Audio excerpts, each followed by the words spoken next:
Good morning, Oakland. I hope you're having a lovely morning and enjoying the sunshine. My name is Frank Cilantro, and I'm here to talk to you about a couple pressing problems in the world of sports. Firstly, I'd just like to say this is not my normal studio. We're kind of doing some construction upstairs, so we are filming in the basements. So this is a brick wall behind me, not the beautiful sights of Santa Monica. So the first issue that we're going to cover is concussions. Concussions can happen easier at a younger age due to a less developed skull and brain. Concussions tend to happen in games when players hit their head hard on the ground or when they collide with other players. Here are some cases of when this really happens. The videos that we are about to play are some examples of what happens not only in youth soccer, but up in the pros as well.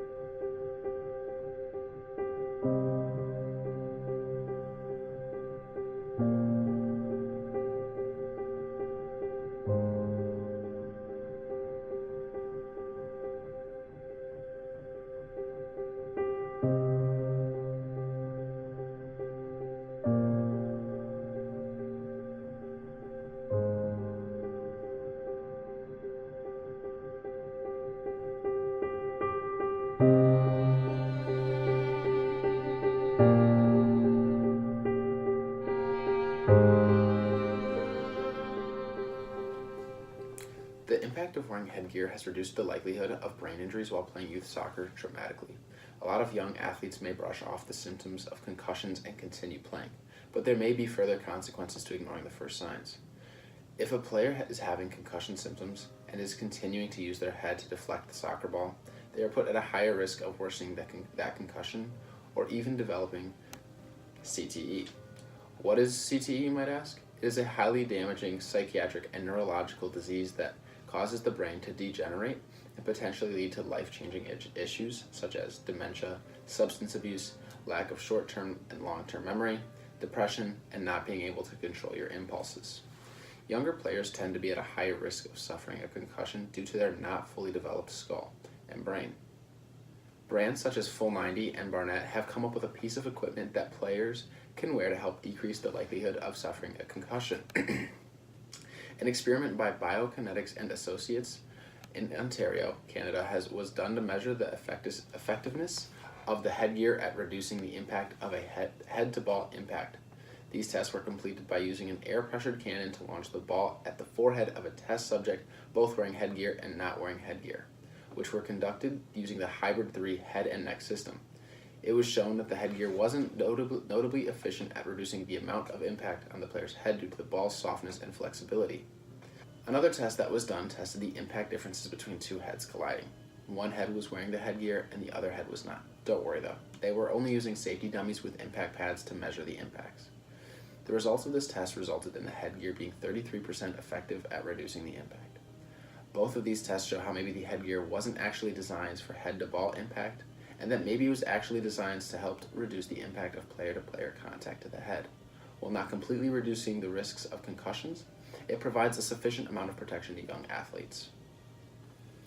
According to a study done in Oakville, Canada, within the Oakville Soccer Club, around half of the players have suffered concussion-like symptoms at one point or another throughout the season. A little bit over half of the players who didn't wear headgear were diagnosed with a concussion, while only a quarter of the players with headgear were diagnosed with a concussion at any point in the 2006-2007 season. Some schools are even starting to require their soccer players to wear headgear if they'd like to participate in their sports. In the Dallas-Fort Worth area, one coach is refusing to let any player not wearing headgear see the field. Coach Castro of Dallas-Fort Worth High School says he put this rule into action due to a season a few years prior where 10 of his girls' soccer team players had experienced 14 different traumatic head injuries.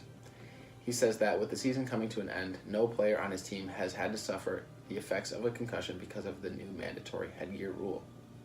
Another problem in the world of sports comes at an older age: college athletes. The NCAA, or the National Collegiate Athletic Association, is the main program for college athletes and universities. The most broadcasted sports of this program is basketball and football, and that'll be the two main areas that I'll be covering for you today.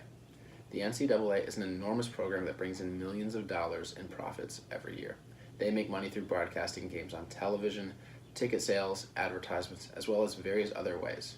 Currently, the NCAA is hosting the largest college basketball tournament of the year called March Madness. The NCAA revenues more than $800 million from this tournament alone. That doesn't even include the smaller tournaments and regular season. In recent years, they have been profiting over $1 billion per tournament. That number is more than I will ever see in my bank account.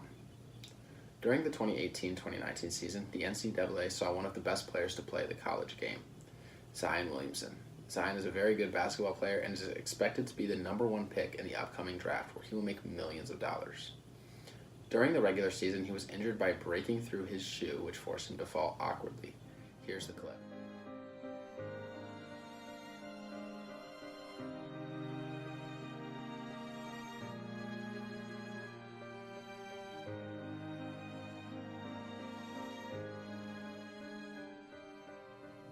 If the injury was serious, causing Zion not to play anymore or not to come back to the game for more than a few weeks, he could have potentially lost out on millions of future dollars.